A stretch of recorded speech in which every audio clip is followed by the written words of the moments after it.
essentially pay the ferryman or whatever, you know, African American traditions with burying their dead. But then it's the Things that, intention. pardon me? Then it's the intention, like, were those meant to be dug up?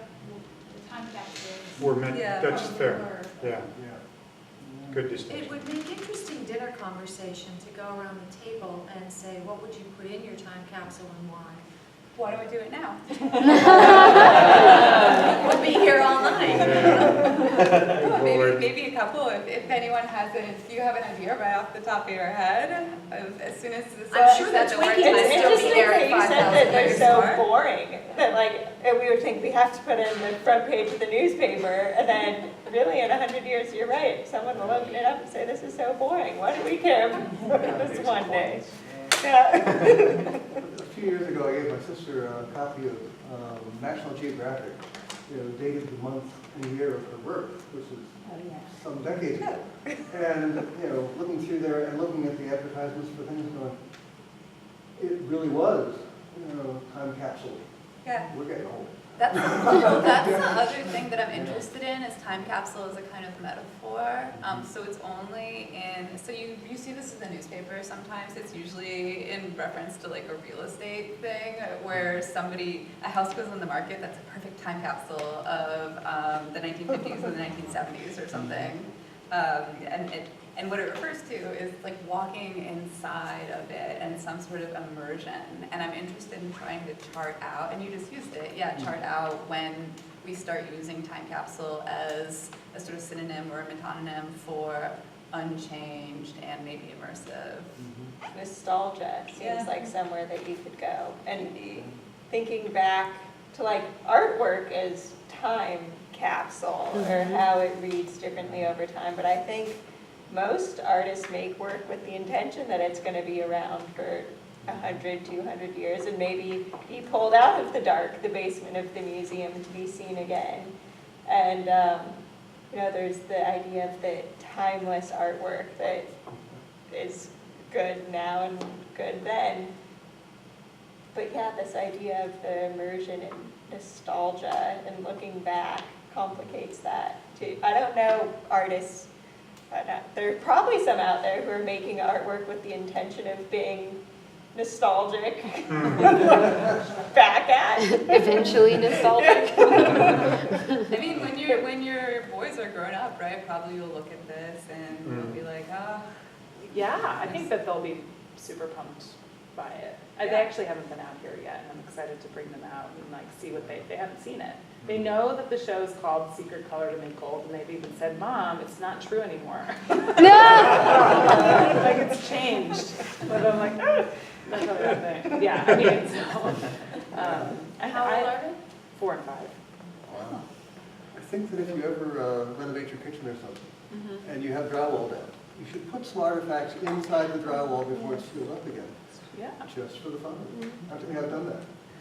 I found when I was a kid, we moved into a house that we found someone's wallet actually in the wall, which was really, really interesting. And it had like a guy's driver's license, it was from the 50s, it had like a guy's driver's license in there and everything, and we don't know why it was there. So, but it was like, for a kid, I don't know, probably like made me a historian when I think about it. There's an Israeli artist who, I'll have to find her name for you, but she is looking at construction in Israel and the layers of history in the walls and how the construction is often so quick and harried, and so people just throw things into the wall for, Oh, I think I read something about Yeah. this. I'll have to Yeah, look find at- me your name. Throw things into the wall for what? for Insulation? insulation or just like building material. But they serve as time capsules, so this artist is actually taking apart buildings and even just presenting the walls as her artwork, photographing them, the whole practice around it. I have another slant on this. I think sometimes of fashion as let's call it a living time capsule, because different eras come back for different reasons. And you talk about nostalgia. So, in history, different things were going on, and we want to feel happy, so the 60s come back in fashion. Don't ask me why the 80s are back now. I have no clue. Because I would But- feel happy. But it is, it's like, it's its own time capsule that just keeps resurfacing, if you want to think about it that way. Yeah, I mean, I think fashion's a really big part of it. Actually, so in my first book was about the 1970s, and it started out thinking about what nostalgia looked like in the 1970s, because that was often, it's sometimes called like the age of nostalgia. And one of the things that was really interesting is now we think of bell-bottoms and platforms as 70s stuff, but if you look at the newspapers and the magazines in the 1970s that are reporting on bell-bottoms and platforms, they're like, oh, well, 30s throwbacks. And to me, that was so interesting. I had no idea. And, Yeah, what's the movie that's out now, Stars Born? And I Oh, said yeah. to my dad, he was gonna go see it, and I said, oh yeah, didn't Chris Christopherson, wasn't he in the original? He said, oh no, there was an original before that. And I said, it's funny how you come back every generation, because I would only know so far back, but then his age knows even farther back, but this is apparently the third. It's the fourth. Iteration. It's Is the it the fourth? fourth. I said this to someone last night. I Was it- said, he you're said Judy kidding. Garland was in it? Is So that right? Judy Garland, Barbra Streisand, this one, and what's the fourth one? I can't There even was tell one you. in the 30s. Oh, wow. So, But I don't know. Yeah. yeah. But I didn't know that. Yeah, I didn't either. So at the risk of alienating the crowd, which seems quite taken with the time capsule concept, I wonder if I could shift to a different question, which is, and you might have to repeat yourself because I don't think I'll do it justice. I think you said artists sometimes are the best historians or tell the best history, or you're fascinated. Can you repeat that theme? And then I'll ask the question, because I'm not sure I've got it right. I mean, I think what I mean by that is because sort of capital H history has to be narrative and sort of informational and about facts and words. Artists aren't sort of, and truth and evidence. Artists aren't sort of bound by that, and that's actually not the way that we as people engage with history, which is why I think so many people say that history is really boring. What they really mean is, like school history or historian history, but the kind of history that's about, like gut feelings and your family and the places around you and the things that are important to you and, like shocks of recognition, which these guys maybe call nearby history, but that's sort of a currency that I think artists are better in working in. And so sometimes artists are able to make us or are sort of better situated to respond to or work at those kind of emotional sites in a way that a textual, so if I wanted to describe the sort of relationship that Caitlin has with her sons and what collecting means to them and what these things are doing and how they change meaning, it would be very, very hard. Whereas probably I could have that kind of feeling looking at it, right? So that's all I need. So if we might at least partially agree that winners get to write history, Yeah, of course. then elevating the artist as historian, especially in an era now where so much art is political or politically inspired, so it has an agenda built into the art. I don't know that that's any better or worse of an historian than the winner telling the history, but there are agendas in so much of this art. Do you want to comment on that as purity of history or accuracy of history? I mean, there's agendas in history, too. Yeah. I think I would say that right now is an incredibly political moment for history. If you think, for example, about the Confederate memorials, people having those conversations are all historians. I think that there's, if we just assume, I think politics are actually feelings, so I don't think that, I don't think that, if I'm getting your question right, which I might not be, but yeah, I don't actually think that there's like a real objective history out there. I think that it's all interpretation anyway, and there's different strains of different types of interpretation, and the best that we can do is sort of understand all of that and try to think critically about it. I agree. But I do think that the winner is right. For example, this is what this show is about, right? Like, it's the people who were the richest people in Maryland are the people who got their silver in the Maryland Historical Society. So it took someone like Fred Wilson to sort of come along and make us think about that. But the way that he did that was using art, which is interesting. Mhm. I think that family history is subject to, subtle variation and migration over time as well. I mean, so many of us are descended from Joan of Arc, and it's not possible. But there are some objective standards for things, and that's in the modern age where there are records for it that cannot be refuted. But in the distant past, you can reinvent anything, and if you write that in the book, it becomes the history, it becomes the fact-based,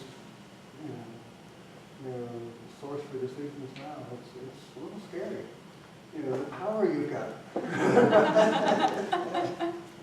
Well, going back, tying it in with a little bit with what Robert was saying and thinking about Michael Booker, who is an artist who we've shown here and is really interested in African-American quilt making history.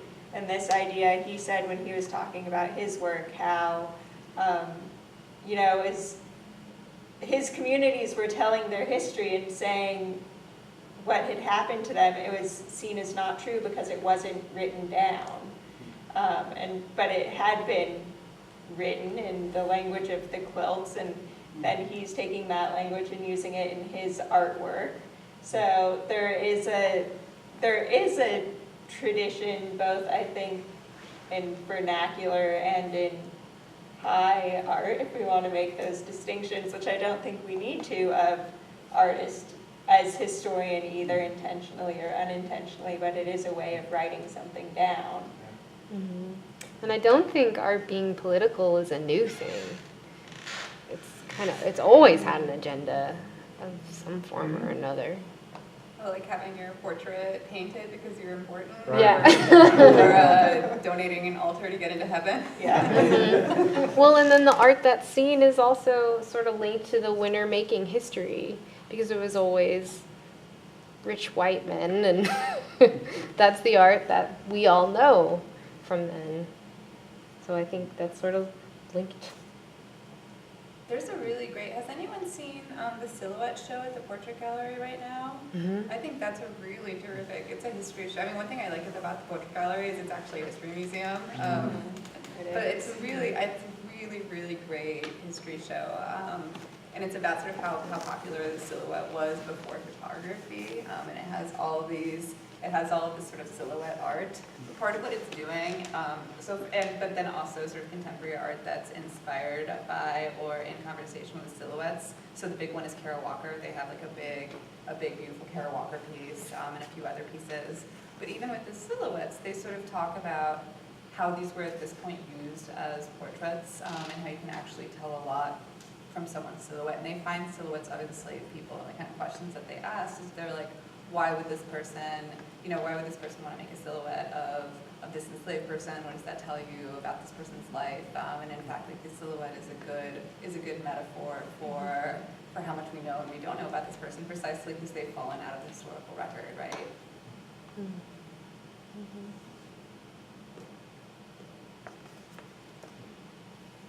I had one other, I'll keep going. I want to come back to you. I mean, it gets back to history. It's about winners privileging certain things in writing history in some respects. But you talked about value earlier. Clearly these objects, I guess, would have much greater value to you now that you have put them into your art. So they had value because your kids gave them to you, but they were refuse. They were discarded. And in the moment of a child thought it was valuable because in the child's little world right here, that's what the child can grab onto. Yeah. You've now attached a value, though, to this that elevates that well beyond its prior station in life, Right. its most last immediate station in life. Historians do that, of course, depending on how they want to write the history. Do you want to comment on that valuing of, I mean, will you save these now precisely because they are part of your collection, or will you save them independent of that? Well, I don't know. I couldn't tell you exactly where these objects are. honestly. Like if I found them in the pile of stuff, like I wouldn't throw them away, but I'm not as attached to them specifically, kind of like what I was saying. They've really transformed for me into these photographs. So I'm not attached to the actual object anymore. It completely, in my mind, transformed them into this different object, which is now the photograph. Well, that's interesting. I misunderstood you I'm there. not That's emotionally really attached. interesting. Yeah, no, I love the collection as a whole. I love the idea of the collection. I love it as kind of an organic, moving thing that happens in my life. But I'm not emotionally attached to any single one of these objects. I like the photographs. We all do. I do. We all do. But I don't. But the objects themselves could come or go. You know, but it's interesting because I actually had 10 or 12 of these. A friend of mine was going to help me cast some of these objects before I photographed them. I was like, I'm definitely going to make casts of these objects, and I really wanted to sort of heighten them that way. But she lives in Philly, and she took my objects away from me and never gave them back, and still has them. And I'm like, did she lose my objects? Am I like trapped? You know, but I'm like really like freaking out about it. I'm like, what has she done with them? She's not getting back to me. Like, you know, so there's like those things that like I can't have that I really want back. You know, but the things that are just like kind of around, I'm like not that attached to. I don't know if that makes, I don't know. So it's nostalgia. Totally, it is. I'm like, but what could I have done with those? I like shipped them off and now they're gone. And I mean, really, it was like, It's just loss, an interesting shaped loss object. of possession of your collection. Yeah, without really letting it go. I just like feel like someone stole it. Well, the thing is, Hopefully she'll give it back. I have. the thing is partly about your friend, as well as the object. Yeah, Relationships and things and people. yeah, yeah. I mean, it's interesting, and I've been trying to figure out how to kind of loop this into the conversation, but recently, actually earlier this week, I got hired to do a job down in Chattanooga, Tennessee, to photograph an abandoned building, like an old YMCA building. And so they're developing the building, and they want me to photograph it for 2 days straight, and then they want to take the photographs and put them on the wall of the new building. You know, so it's like documenting this dilapidated building and then putting these photographs up on the wall in the new building to kind of show the history. And so that's kind of interesting to me that I was approached to do that. I mean, based on like kind of what I do, I guess. And I'm like, so this isn't really my art. Like, how do I, you know? But it's for them. How do I kind of balance that? Is that art It or is that really is. archival? That's what Well, Pilsen was that's- talking about yeah. on Sunday, right? What's Yeah. the difference between journalistic photography, Yeah. archival photography versus artistic photography? Is that? Yeah. Well, I'm sure they want them to be artistic. They do. They totally do. Yeah. I mean, 100%. Yeah, I mean, that's But why in they my got you. mind, it's kind of more archival, because it's not what I would do. It's not my art. It's not what I feel attached to. But then I have to attach a value to it, because then they're going to buy them from me.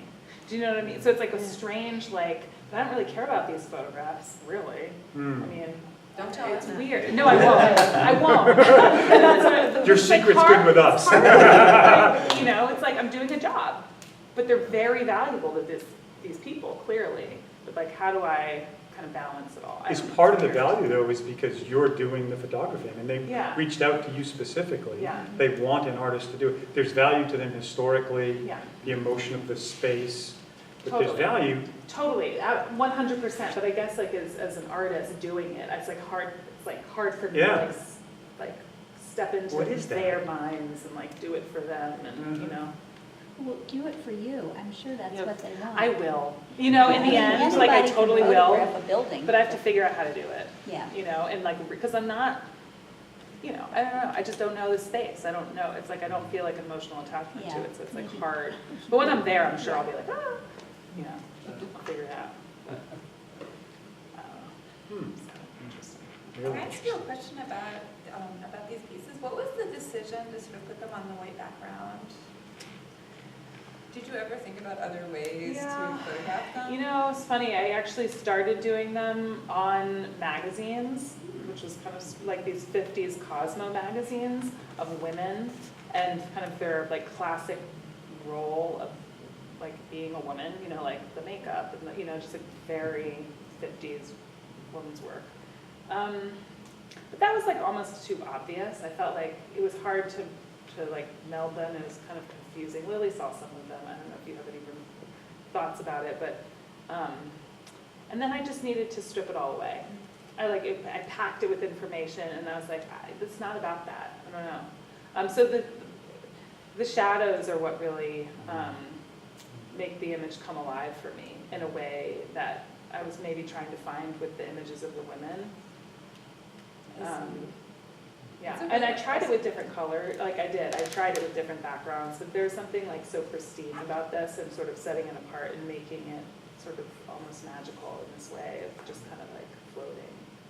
Yeah, I mean, it makes them so abstract, which is Yeah. really nice. Yeah. But it also, I mean, it makes them look like objects in a museum. It's a very sort of traditional display in its way, which I really like. Yeah, it's good. I was kind of grappling with that. I was like, but there's no information around it. Like, is that like lazy? You know? It's like that. But no, it wasn't lazy. It was considered. And, Well, it also really looks like your birds series. yeah. So that this museum display, I think. The only other work I've seen by you is the American University, the beach pieces. Yeah. And so that's like I was really surprised when I saw this because I was like, Very whoa. different. This is very different from most of the work I've done, like, besides the bird stuff, which I kind of like don't really feel like is my own almost. But you like you have, I was telling you, have a sensibility. Yeah. Like you like multiples. You're interested in like discovery and finding out information about something by documenting it. Yeah, absolutely. Yeah, I mean the themes run deep. I mean they run beyond those photographs. If any of you are interested, there's a book of the photographs on the front desk. It's pink. But yeah, the themes run through other bodies of work that precede those. I mean, you're sort of walking around on the beach, like picking these people up in this. Totally, I was collecting them. I actually called them my collection. Yeah. Yeah, as I was doing it. Yeah. Yeah, and one of the things that I've talked about and we've talked about is it's almost hard not to imbue meaning into the individual objects. That you can say, you know, there's spoons everywhere, and these are about mother and child and sustenance, and the spoons are all twisted. Like, you can go there, even though it wasn't intended, but then writing history, you put it out there, someone's going to interpret them. Which I love, and that's what I love about, you know, artist and curator or critic or whoever it is. Like, they see the things that you just do naturally. I mean, or they do put meaning on things that you don't necessarily, you just consciously. Yeah, I think it's really special when that happens.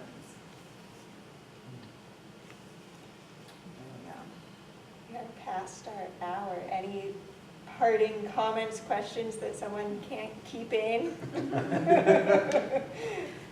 Comment other than thank you.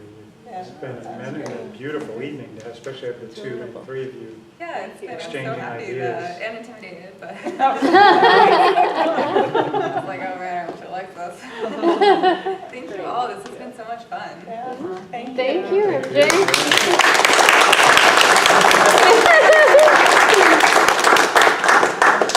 And kudos to Caitlin for being here and being